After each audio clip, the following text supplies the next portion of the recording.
Analogue electronics and circuits introduction. అయితే analog electronics అంటే hybrid model అంటే ట్రాన్సిస్టర్ యొక్క మోడల్. అయితే ఇది పోర్ట్ 1 అంటే V1 I1 ఉంటాయి, పోర్ట్ 2లో V2 I2 ఉంటాయి. సో మనకు ఇందులో ఈ ఈక్వేషన్స్ వచ్చేసి V1 H11 I1 plus H12 V2, I2 H21 I1 plus H22 V2 and H11 V1 by I1 V2 0. Output అనేది షార్ట్ సర్క్యూట్ చేసినప్పుడు మనకు రెండు వాల్యూస్ వస్తున్నాయి, H11 అండ్ H21 అనే రెండు వాల్యూస్ వస్తున్నాయి. సో H11 అంటే V1 by I1 అంటే ఇన్పుట్ ఇంపిడెన్స్ అనేది మనకు వస్తుంది అనమాట. సో ఈ ఈక్వేషన్లో V2 అనేది షార్ట్ సర్క్యూట్ అయినప్పుడు ఈ రెండు జీరో అయితే V1 by I1 H11 వస్తాయి. H11 nothing but input impedance అనమాట.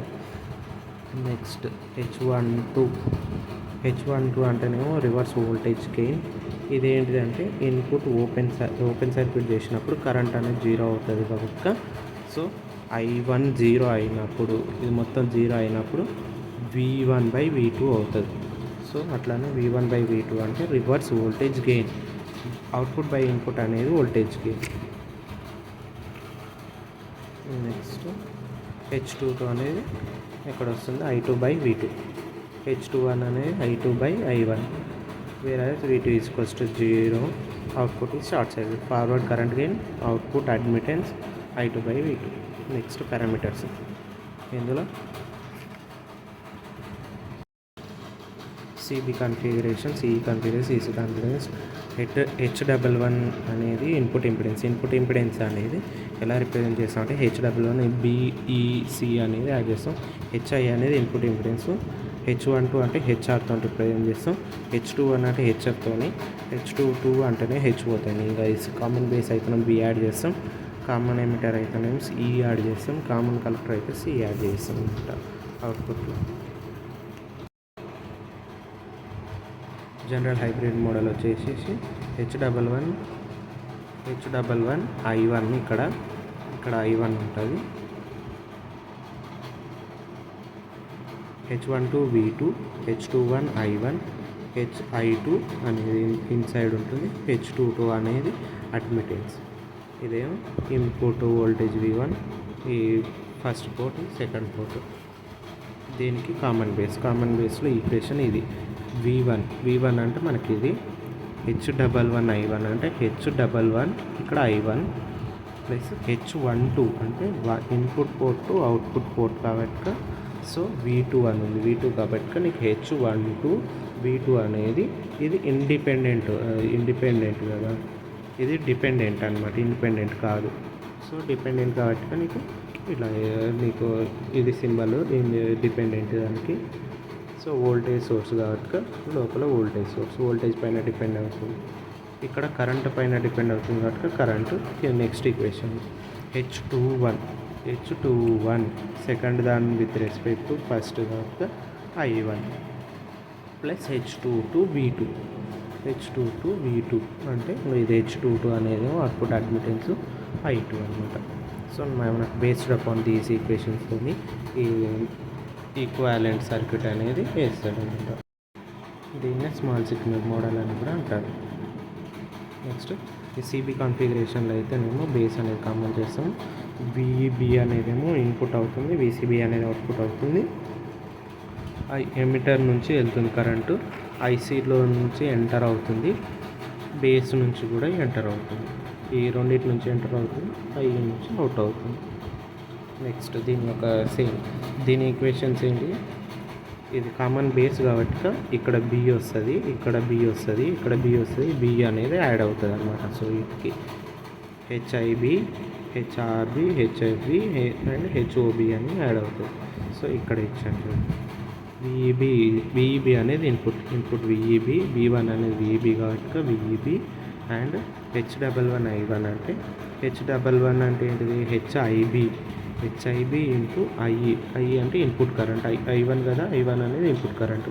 V2 అంటే ఏంటిది ఇక్కడ VCB అండ్ I2 ఇది వచ్చేసి IC. So IC HFB IA plus HOB VCB. దీన్నే మళ్ళీ ఇలా వేసుకుంటాడు అనమాట.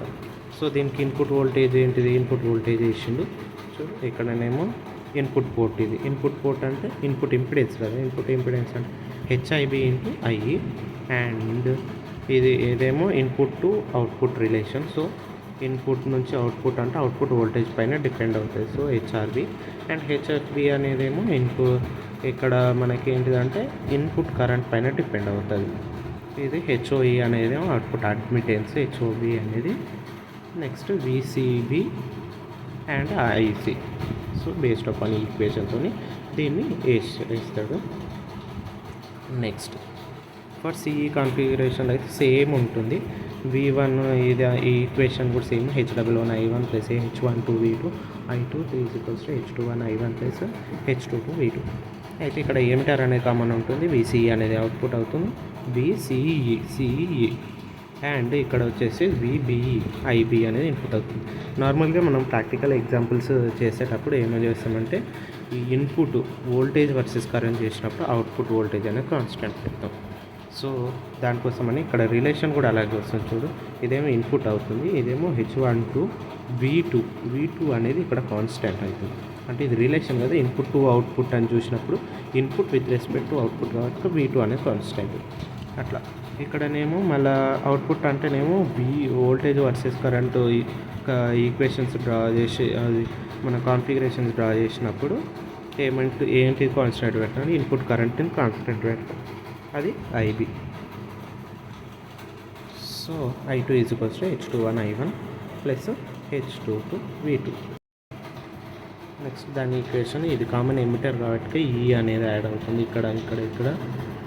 సో ఇది equation VBE HIE IB plus HRE VBE VCE IC అనేది output current HFE IB plus HOE VCE. ఇది కామన్ ఉంటాయి, IB అండ్ VCE. నెక్స్ట్ ఇక్కడ వచ్చేసి ఇక్కడ input IB HIE HRE VCE same అన్నమాట, HFE IB and HOE IC. ఈ two మనకి స్మాల్ సిగ్నల్ యాంప్లిఫైర్ మోడల్ అనేది ఈజీగా డ్రా చేసుకోవచ్చు. నెక్స్ట్ CC కాన్ఫిగరేషన్ కూడా సేమ్, కాకపోతే కలెక్టర్ అనేది కామన్ చేస్తాడు. మీకు ఇక్కడ అవుట్పుట్ పోర్ట్ అనేది VCE అవుతుంది, ఈ దగ్గరనేమో మనకు అవుట్పుట్ తీసుకుంటాం ఎమిటర్ దగ్గర, ఇదేమో VCB, ఇది IB. నెక్స్ట్ V1 ఇవి రెండు ఈక్వేషన్స్. ఇక్కడ వచ్చేసి నీకు ఇదేమో H పారామీటర్ మోడల్ అనమాట. ఇది VCB అనేది ఇన్పుట్ కదా, ఇన్పుట్ HIE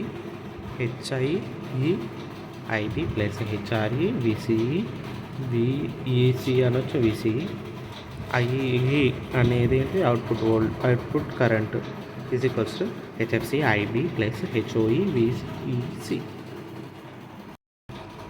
నెక్స్ట్ టాపిక్ వచ్చేసి CE యాంప్లిఫైర్స్ అనమాట. యాంప్లిఫైర్స్లో CE యాంప్లిఫైర్ అనేది ఒక టైప్. దీంట్లో R1 R2 అనేది రెండు రెసిస్టర్స్ అనేది ఇన్పుట్ సైడ్ కనెక్ట్ చేస్తాడు. నీకు అవుట్పుట్ అనేది RC దగ్గర RC దగ్గర తీసుకుంటాడు. సో ఇన్పుట్ అనేది మనకి ఇక్కడ అప్లై చేస్తాం. ఇన్పుట్ పోర్ట్ 2 పోర్ట్స్ ఉంటాయి. So as it is equations అనమాట. V1 H11 I1 plus H12 V2 I2 H21 I1 plus H22 V2 అనమాట. సో దీనికి మనకి ఇది H పారామీటర్ మోడల్ వేసినప్పుడు ఏంటిది HIE V1 అనేది HIE అవుతుంది, HRE VCE అనేది అవుట్పుట్ అవుతుంది. So HFE IB HOE into ఇక్కడ IC వస్తుంది. RC అనేది కామన్ కాబట్టి మనకి ట్రాన్సిస్టర్ని రీప్లేస్ చేస్తే మనకి సర్క్యూట్ వచ్చింది. బాక్స్లో ఉన్న సర్క్యూట్ అనేది మనకి ట్రాన్సిస్టర్ని రీప్లేస్ చేస్తే వచ్చిందనమాట. అంటే దీనికి ఒకటి మనకు ఇది మోడల్ హైబ్రిడ్ మోడల్ అనమాట. సో ఇది RC అనేది ఇక్కడ మన లోడ్ కనెక్ట్ చేసినాం కదా, అవుట్పుట్ అనేది క్రాస్ లోడ్ దగ్గర తీసుకున్నాం కాబట్టి అది RC అవుతుంది. నెక్స్ట్ ఇక్కడ R1 R2 అనేది రెండు ఒక షంట్ రెసిస్టెన్స్ అనేది మనకి ఇక్కడ మనం ఇన్పుట్లో ఇచ్చాం కాబట్టి ఈ R1 R2 అనేది యాక్సిటీస్ రీప్లేస్ చేసాము. నెక్స్ట్ ఇక్కడ IB ఇక్కడ మేము ఇన్పుట్ తీసుకుంటాం అనమాట. మనం ఎప్పుడైనా ఇన్పుట్ రెసిస్టెన్స్ని మెజర్ చేయాలంటే ఇక్కడ నుంచి చూస్తాము, అవుట్పుట్ రెసిస్టెన్స్ మెజర్ చేయాలంటే ఇక్కడ నుంచి చూస్తాం. ఓవరాల్ అవుట్పుట్ రెసిస్టెన్స్ కావాలంటే మనం ఇక్కడ నుంచి చూడవచ్చు, దాన్ని RO డాష్ అంటాం. ఇక్కడ నుంచి చూస్తే RI డాష్ అంటాం. ఓకేనా. Next hybrid model for CE. అయితే మనకు ఆర్ఐ అయితేనే నార్మల్గా మనం ఇక్కడ నుంచి ఫైండ్ అవుట్ చేస్తాం. ఇక్కడ వచ్చేది మనం ఇంపిడెన్స్ కానీ మనం దాన్ని చూసుకొని రెసిస్టెన్స్ని ఆర్ఐ అంటున్నాం. సరే, ఆర్ఐ డాష్ అంటే ఏంటిదంటే ఈ R1 R2 అనేది రెండు ప్యారలల్ ఉన్నాయి విత్ దేనికి ఆర్ఐకి ఈ రెండు ప్యారలల్ ఉన్నాయి. మొత్తం 3 ప్యారలల్ అవుతుంది. సో అట్లా 3 ప్యారలల్ చేస్తే మనకు ఆర్ఐ వస్తుంది. R0 రావాలంటే ఏం చేయాలంటే ఆర్సీకి parallel with RL load resistance. మనకి ఇక్కడ వచ్చేది R0 అంటే లోడే కదా. సో ఈ లోడ్ అనేది ఆర్సీకి అనేది ఈక్వల్ ఉండాలి. ఇక్కడ అవుట్పుట్ రెసిస్టెన్స్ ఇక్కడ అంటే ఈ రెండు ప్యారలల్ చేస్తే నీకు R0 డాష్ వస్తుంది. అది ఇక్కడ వస్తుంది. ఇక్కడ ఏం R0 ఉంటుంది. ఇది హైబ్రిడ్ మోడల్ అనమాట. నెక్స్ట్ సింప్లిఫైడ్ హైబ్రిడ్ మోడల్ అంటే దీంట్లో చూడండి, దీంట్లో ఏం తగ్గిస్తాడంటే మనకు నార్మల్గా ప్రీవియస్ డయాగ్రామ్ చూసుకుంటే